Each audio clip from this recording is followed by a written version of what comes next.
In this talk, we're going to talk about allophones, and there is a lot to talk about with these. So we're going to organize some of these sounds by what type of variation they have, and it makes it a little bit more manageable, but with a lot of practice in and outside of class, you will get the hang of these quickly. But first, to review, we talked about this more at the beginning of the class, and now you really need to know these terms to make sense of what we're talking about. Before, we talked about phonemes, and those are the smallest linguistic unit capable of changing meaning of a word. Let's have it back. So those are our phonemes. Those are all the sounds we've covered. We've covered all the phonemes of English. So we'd say like the S sound is a phoneme, and sh is another one. Vowels are phonemes, ah and o. Those are all phonemes. And we know that because we can do a minimal pair test. So if you can find a pair of words and the only difference is one sound, then you have a minimal pair. As in, let's say, the difference between ship and chip. So you have a difference in that first sound, the sh versus ch, and you know that sh and ch are phonemes then in English because you get different meanings. You get the boat, a ship, and you get chip, something tasty to eat, depending on the sound at the beginning of the word. Right, when it does not make a difference to the meaning, if you can have a slight difference in how the sound is made and it doesn't change the meaning, then you have what is called an allophone. You can also think of them as variants of a phoneme. All allophones relate somehow back to the phonemes in a language. There's just little slight differences in how they're produced, and we've already started talking about some of these differences with stops.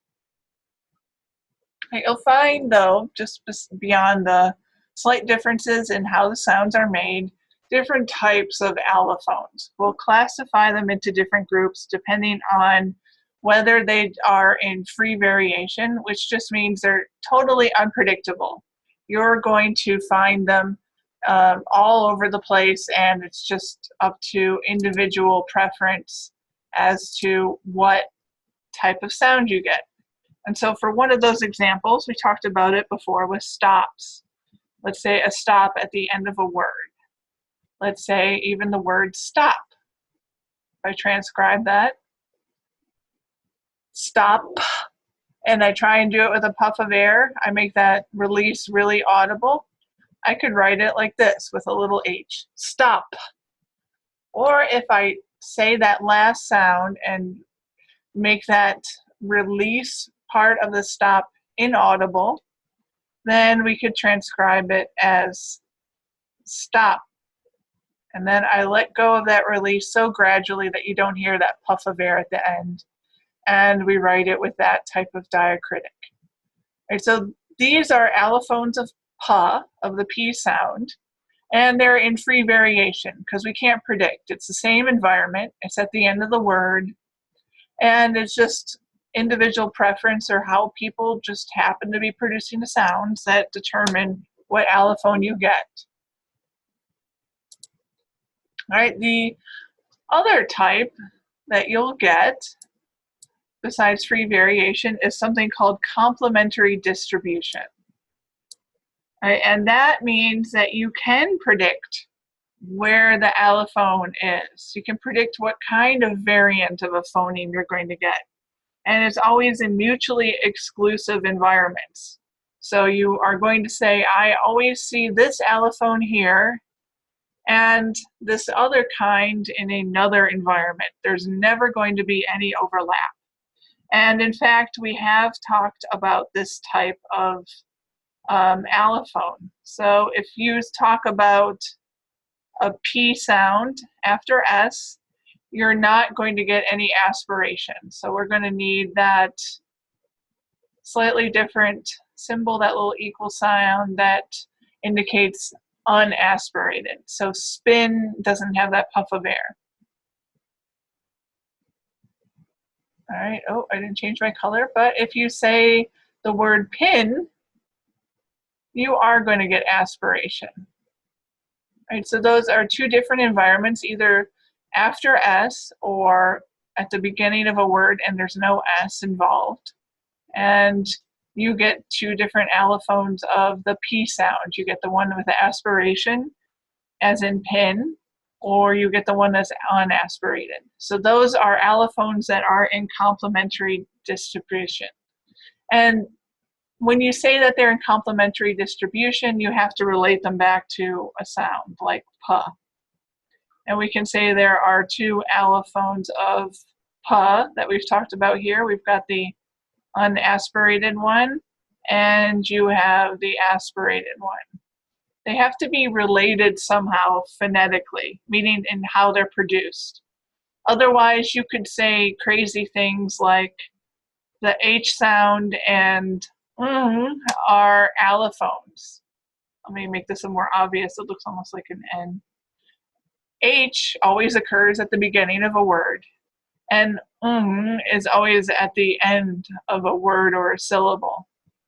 They're never in the same environment, so you could say they're in complementary distribution, except there's nothing similar about how you produce and They're completely different. One's a fricative, one's a nasal, very different. So you have to have that extra criteria that those allophones are phonetically similar. All right, in the case of P, it just has to do with a little change in that release that determines which allophone you get. All right, so those are our different types of allophones. And we can go back and talk about something being in complementary distribution and use a new example this time. The sound ul, the L sound, has two allophones. One of them is called clear L, and this is what we've normally been thinking about. This is like at the beginning of a syllable, before any vowel sound, we have something that sounds like la. But if you look at L sounds after a vowel, they're produced slightly different, and it has a different sound quality, and it's more like ol, and we call that dark L.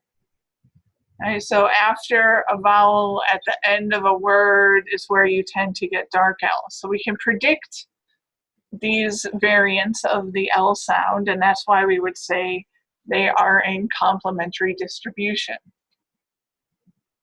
If I produced a dark L at the beginning of a word where you typically find a clear L, like a word like light, and I said light, you'd probably still understand the word I'm saying. You wouldn't think it was a different word, but you might find it a little strange to hear.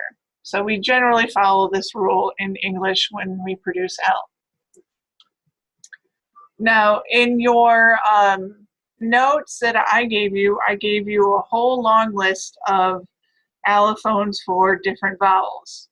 But right now, we're just going to go over sort of the general different types you get and not go into detail. Those more detailed slides are for your reference. But most of these break down into these four different types. You're going to get vowels that are nasalized after nasal sounds. So that means when you have a vowel that's around a an or an it's going to tend to be nasal. And if you like to watch Friends, that seems to be popular on Netflix again, you might be familiar with the character Janice. You can think of her talk as being heavily nasalized, or especially her laugh where she goes, ha.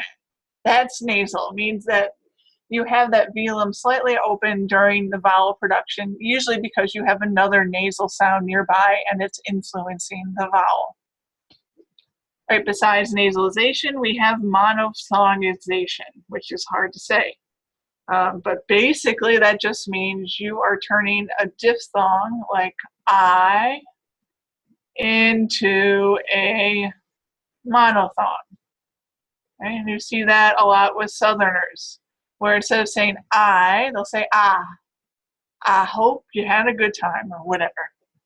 Right? But you can also get the reverse, where you have a sound that could be a diphthong, and it becomes more of you have a sound that starts out as a monophthong and it becomes more like a diphthong. All right, so if you have a sound like ooh, maybe you add on some extra, you hold on to that ooh, and you move towards more of a schwa position. Ooh. All right, or you can hear this also in Southern English, and we will probably listen to a little clip of Paula Deen, who in her cooking show, if you've ever seen, has a really exaggerated Southern accent. So you'll hear a lot of monophthongization and diphthongization as she sort of changes her vowels from, you know, our sort of norm, what for us is normal here, Midwestern vowel accent and production. All right, the final one would be reduction, where we tend to reduce things. Vowels get, most often, they get reduced to a schwa, an sound, when you have reduction. And this is because you're either speaking faster and you're not doing the full-fledged vowel, or you're just reducing the stress on that particular vowel. And you could take a word like furniture. All right, I will transcribe that, furniture, if I can get my pen to cooperate. Furniture. All right, that's how we might say it if we're carefully stressing every single syllable. But in more rapid search, rapid speech rather, you're probably going to say something more like furniture, furniture, right? You're going to say a schwa vowel instead of that I when you're speaking faster. All right, and that's called reduction.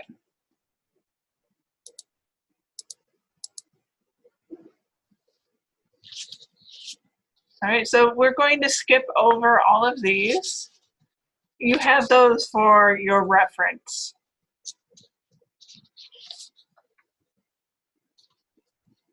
And move on to our consonant sounds that we can sort of group together by what's happening and what kind of allophone you get. And we'll pay close attention to the diacritics used to show these different allophones.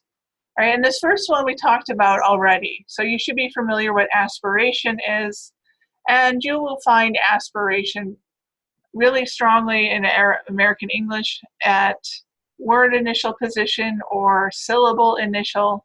That's where it's going to show up the strongest, and on voiceless stops. So p, t, and k are all sounds that can be aspirated.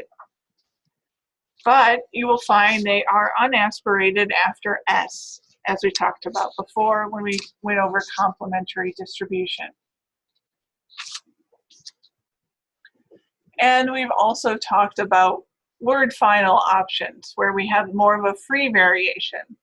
You know, we can produce some aspiration or affrication in that position with plosives, or we can do an unreleased variant where there isn't that strong puff of air, that sudden release of the air pressure behind the closure.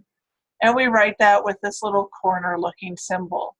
And this can occur on both voiced and voiceless stops. All right, now we have another sound that, or allophone, that depending on the symbol, you might be using a new IPA symbol, this different looking little M with a little like monkey tail hook on it, or you can use a diacritic that looks like a little staple almost. And this is for any labiodental sound. And this is because of the influence of a sound like F or V, which are labiodental sounds. So often they cause that sound before it to be produced labiodentally. And this happens with sounds that are either bilabial, like an M sound, a P or a B, or they are possibly you've got one alveolar nasal sound N here that can be produced as a labiodental, where you will say invent. And you can even feel yourself try and say each of these words and pay attention to what your articulators are doing. And you'll find yourself doing this because, not because we're weird or doing something incorrect, but our articulators are always going to do things the most efficient way possible. And we sort of normalize this with our hearing. We don't really hear these slight differences. But if you have an F sound coming up and you have to hold the lips together tightly for the P, that's kind of hard to do in rapid speech. Cup full, you'd have to really carefully produce each sound. So to make it more efficient, we just say cup and we hold our cup full. We sort of make that stop with our lower lip and our teeth, and then move on to the F sound with that same place of articulation. All right, our next option is to have slightly devoiced sounds. And you'll notice all of these they don't all fit on one page. I've got two. All of these are normally voiced. This is why I've emphasized this three-part description so much. You need to really know that for every sound so that you know which sounds are voiced or voiceless, and you know which allophone might apply. So all of these sounds are normally voiced, but at the beginning and the end of a word, they may be slightly devoiced. Just because it takes a minute, or, well, I shouldn't say not as long as a minute, but it takes a little bit of time for our vocal folds to kick in and start vibrating. They have to constantly switch between vibrating and not vibrating in speech. And when you don't have a long string of vibrating sounds together, it might take a little bit into the sound, and that's where you get this devoicing. And you'll notice the diacritic for that looks like a little circle. And depending on whether the symbol is something that goes down, you could place it at the top if it has a tail like G, or the J here as part of J. So you have the option of putting that little circle below or above, depending on what kind of sound you have. All right, so these are all of the different variants, and some of them are slightly different. They aren't exactly word initial or word final, but they might be due to the influence of other sounds in front of it. So sleigh and play make that L sound after the initial sound slightly devoiced. On the other hand, when you have sounds in the middle of a word, usually they're surrounded by other voice sounds, and that means they are fully voiced. Your vocal folds are buzzing throughout them. And we would just write that symbol just because these sounds are, at least these first three, are sounds we already consider to be voiced. We would just continue to write that same symbol. All right, the one slight different one here would be H between two vowels. And I like to think of Austin Powers here, if you have seen that movie, where he says, "Oh, behave." Behave. It's a little bit more voiced because you've got E and A on either side, and the vocal folds might be vibrating throughout that H sound where they otherwise wouldn't. So a voiced glottal fricative looks like this symbol right here, a slightly different symbol. All right, some allophones occur because you have an alveolar sound. So it's already in that area of the teeth, it's pretty close, occurring before another dental sound, a dental fricative. So that alveolar sound gets pulled towards the teeth just because we're doing whatever we can to make our articulation more efficient. So the less our tongue has to travel around, the easier time it has. So in words like eighth and width and tenth, You can produce them on your own and see what you're doing for the t, d, and chances are it's going to be closer to the teeth or behind the teeth than it would in other words. All right, now we have rounded allophones, something that's influenced by the vowel that comes after the sound. And this is why it's important to know your rounded versus unrounded vowels, since that will help you predict where this will occur. So let's say tooth, we have oo, our high back rounded vowel. And, we're going to round our lips for that oo, but that rounding tends to happen early, anticipation of that sound, so that our t is produced with rounded lips. Right, and we can write that by putting a little W symbol that sort of represents the W sound, which is also something we have to produce with rounded lips. And you'll see they are produced, a whole lot of sounds can be affected by following rounded vowel. All right, we have even more here. All of these can be produced as rounded allophones because of the influence of a rounded vowel. About the only exception here are bilabial sounds, because if you have your lips shut, you obviously can't round them. All right, now R has a weird effect on lots of sounds, and here's one of them, where some sounds can be produced a little bit further back in the mouth. This is like the opposite of the dental deal we talked about before. So all of these have alveolar places of articulation, but because R is more of a post-alveolar sound in English, it can pull the tongue back a little bit towards that post-alveolar place of articulation as well. And this occurs when these sounds occur right in front of an R sound. All right, we'll talk about this type of deal at the end of the lecture, but unrest, your tongue is going to be slightly further back for that n because of the following R there than it would be in other places. And our vowels also can have an effect like we talked about there with the R sound. It can either pull that tongue further forward, and that would be this type of case where you have a fronted sound. So in all of these, we have front vowels, E or I, depending on your philosophy on sing, whether you prefer to write E or I. Either way, it's a front vowel there. And that can pull sounds forward that are normally pretty far back in the mouth. These are all velar sounds, but a K in front of an E is going to be produced with that tongue a little bit further forward than it would, let's say, in front of a back vowel.